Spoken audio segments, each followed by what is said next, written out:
এখানে একদম সাজ সাজ রব একটি পরিবেশ।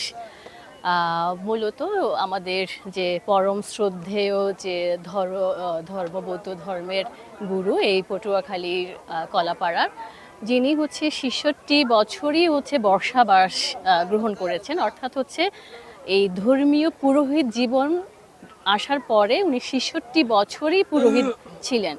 তো এই দীর্ঘ সময়ে তার যে দর্শন, তার যে আদর্শ তিনি যে আমাদের মাঝে দিয়েছেন, সেটি আসলে আমরা যারা ভক্ত আছি, আমরা যারা সাধারণ বৌদ্ধ ধর্মের অনুসারী আছি, আমরা তাকে এই অন্তিম যাত্রায় বিদায়ের জন্য শ্রদ্ধা জানাতে, সম্মান জানাতে আমরা এখানে একত্রিত হয়েছি। এবং আপনারা এখানে দেখতে পেয়েছেন এই যে এখানে যে গঠন, এখানে দোলনা আছে, রথ আছে, আসলে এইগুলো কিন্তু একটা সিম্বলিক এবং একটা অর্থ আছে।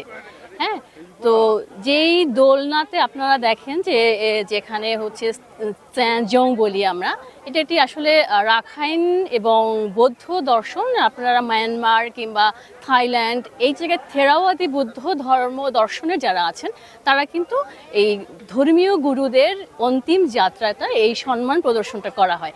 তো দোলনাটা অর্থ হচ্ছে, দোলনায় যখন তার দেহটা রাখা হয়, তার অর্থ হচ্ছে এই যে দোলনা দোলা, এটা আসলে জীবনটা হচ্ছে অনিত্য, অর্থাৎ ইমপারমানেন্স। বৌদ্ধ ধর্মের অনুসারে জীবনটা হচ্ছে সুখ দুঃখ, লাভ ক্ষতি বা জন্ম মৃত্যু, এটাই। তো মৃত্যুটাকে আমরা অনেক সময় দেখা যায় কেন না নৃত্য হয়, এই নৃত্য কিন্তু মৃত্যুটাও একটা আনন্দের। কেননা আমরা জানি যে মানুষ হয়ে জন্মগ্রহণ করলে জরা ব্যাধির মাধ্যমে একজন মৃত্যুগ্রহণ করতে হয়।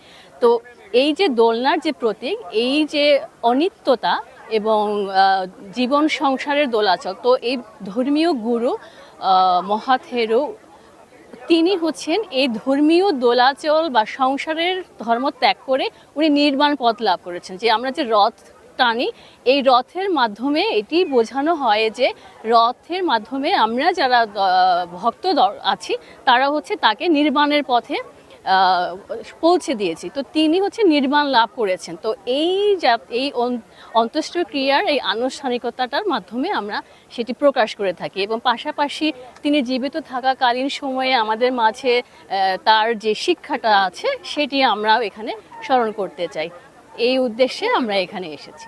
আজকে আমরা আমাদের বড় ভ্রান্তের জাতীয় অন্ত্যেষ্টিক্রিয়া অনুষ্ঠানে তাকে শ্রদ্ধা জানানোর জন্য এসেছি সপরিবারে। আজকে আমরা এখানে এসে অনেক আনন্দিত, কারণ তার এই অন্ত্যেষ্টিক্রিয়ার দিনে আমরা আজকে এখানে উপস্থিত হতে পেরেছি। এজন্য আমরা আসলে অনেক আশীর্বাদ মনে করি আমাদের জীবনে।